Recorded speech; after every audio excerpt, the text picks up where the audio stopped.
Bonjour à tous, bienvenue sur My Travel Project et on se retrouve pour une nouvelle vidéo de la série qui va t'aider à te lancer en freelance. Aujourd'hui, je voulais te parler de 6 outils ou plutôt de 6 types d'outils que tu devrais absolument avoir si tu décides de te lancer en freelance. En effet, quand on décide de se lancer à son compte, on peut être un peu perdu par rapport aux outils qu'on devrait utiliser pour pouvoir débuter son activité. On entend parler de plein de trucs, de plein de logiciels, de plein de sites web, d'applications et forcément c'est un peu facile de s'y perdre. Ça fait maintenant presque 8 ans que je travaille en freelance et je me suis rendu compte au fur et à mesure du temps qu'il y a vraiment 6 types d'outils qu'il faut avoir pour commencer en freelance. Donc c'est parti, je te les présente avec plusieurs exemples à chaque fois. Mais avant, si tu ne me connais pas, je m'appelle Sixtine. Sur cette chaîne YouTube, je te parle de voyage et de freelancing et aussi sur mon blog et mes réseaux sociaux. Donc si tu as envie de voyager autour du monde ou de te lancer à ton compte pour pouvoir travailler et voyager sans compromis, n'hésite pas à t'abonner. Un outil de comptabilité. En te lançant à ton compte, tu vas nécessairement avoir besoin de gérer et de suivre ta comptabilité. Et mis à part la comptabilité, tu vas devoir être en mesure de générer des devis et des factures. Heureusement, maintenant, il existe plein d'outils en version gratuite ou payante qui te permettent de faire ça. Si tu veux te diriger vers des outils gratuits dans un premier temps, alors tu peux créer ton propre suivi de comptabilité sur un fichier Excel ou sur Google Sheets par exemple,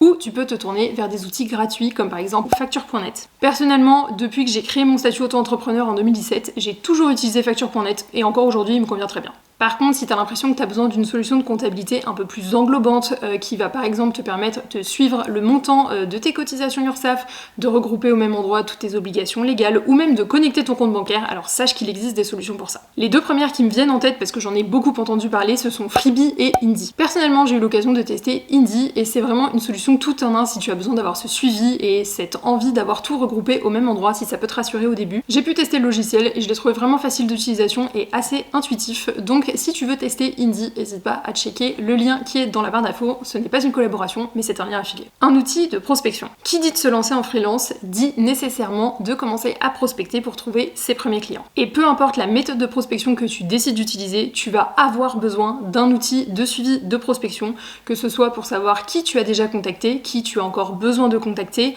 quelles sont les entreprises avec lesquelles tu es déjà en négociation, à qui tu as par exemple déjà envoyé un devis ou tu attends une réponse, ou même pour savoir les entreprises qui, à l'heure actuelle, n'ont pas besoin de tes services. Personnellement, mon outil de suivi de prospection, c'est un tableau Notion que j'ai réalisé à l'aide d'une vidéo de Aude Georgelin, donc je te mettrai le lien de sa vidéo dans la barre d'infos. Donc personnellement, j'utilise Notion comme outil de suivi de prospection, mais tu peux également très bien le faire sur un fichier Excel ou Google Sheets par exemple, et pour l'avoir fait pendant plusieurs années, ça fonctionne très bien. Mais sache qu'il existe aussi des outils en ligne si c'est quelque chose vers lequel tu préfères te tourner, que ce soit en version gratuite ou en version payante. Tu vas pouvoir retrouver des outils comme Lemlist, Wallaxy ou encore Phantombuster, un outil de gestion de mission client. Une fois que tu as trouvé et signé tes premiers clients, alors tu vas avoir besoin d'un outil qui va te permettre de centraliser toutes les informations concernant tes clients, mais aussi concernant les missions que tu réalises pour ces mêmes clients. Et selon moi pour ça, il n'y a rien de mieux que Notion. Tu peux créer un espace dédié pour chaque client, générer des bases de données qui correspondent à tes besoins et même des to-do list en fonction de tes clients ou en fonction des missions que tu fais pour eux. Personnellement, pour chacun de mes clients, j'ai une base de données qui regroupe identité visuelle, charte éditoriale et informations importantes.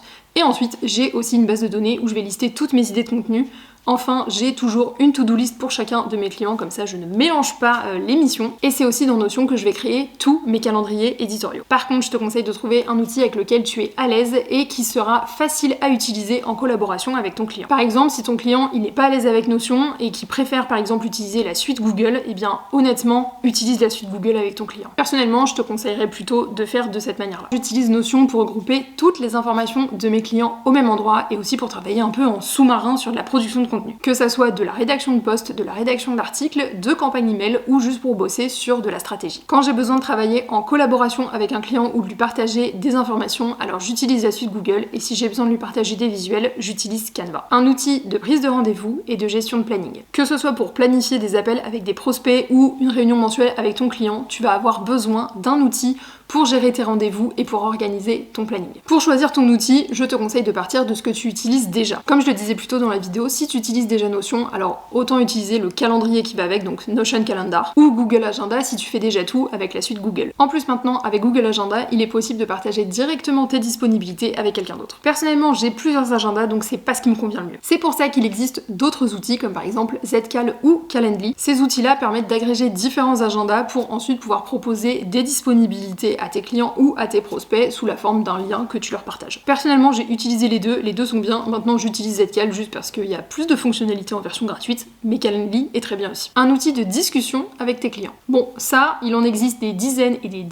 et j'ai pas vraiment de conseils à ce sujet, je pense que le mieux c'est de faire au feeling. Parmi les plus connus, tu vas forcément avoir Slack, Discord et Teams, même si on est bien d'accord, personne n'aime Teams. Et il y a même certains freelances qui échangent avec leurs clients sur WhatsApp. Moi y compris sur certaines missions. Mais dans mon cas, la majeure partie du temps, tout se fait par email ou par Slack. Un outil de gestion du temps. Si tu débutes tout juste en freelance, alors tu as peut-être un peu de mal encore à te rendre compte combien de temps tu passes sur telle tâche ou telle mission. Et justement, moi je trouve ça très intéressant au début et même après d'ailleurs de traquer son temps pour savoir exactement où tu mets ton énergie et pour voir s'il n'y a pas quelques ajustements à faire. En traquant ton temps, ça va te donner vraiment une bonne idée de combien de temps tu passes sur une mission donnée. Quand on se lance en freelance et surtout quand on sort tout juste d'une activité salariée, j'ai quand même remarqué qu'on avait besoin d'avoir ce repère de combien on facture à l'heure. Et justement, le fait de traquer ton temps, ça va te permettre d'avoir une meilleure idée de combien de temps tu passes sur une mission et donc potentiellement de combien tu devrais tarifer, même si on est bien d'accord, toutes les missions ne se tarifent pas à l'heure, mais quand on commence tout juste, ça permet de donner un ordre d'idée. Personnellement, je connais deux outils pour traquer son temps qui sont Toggl et Clockify. Et à ce que je sache, les deux fonctionnent exactement sur le même principe. Moi, j'utilise Toggl en version gratuite et pour mon utilisation personnelle, ça me convient largement. Donc voilà les 6 types d'outils que je te conseille d'avoir si tu te lances en freelance ou même si tu es déjà un freelance confirmé. Je pense vraiment qu'avec ces 6 outils, ça va te permettre de mieux structurer ton organisation en tant que freelance. Si tu as d'autres outils à conseiller, n'hésite pas à les écrire dans les commentaires et pense aussi à regarder la description de cette vidéo pour télécharger mon guide 30 jours pour se lancer en freelance. C'est totalement gratuit. J'espère que ça t'aura plu et on se retrouve bientôt dans une prochaine vidéo.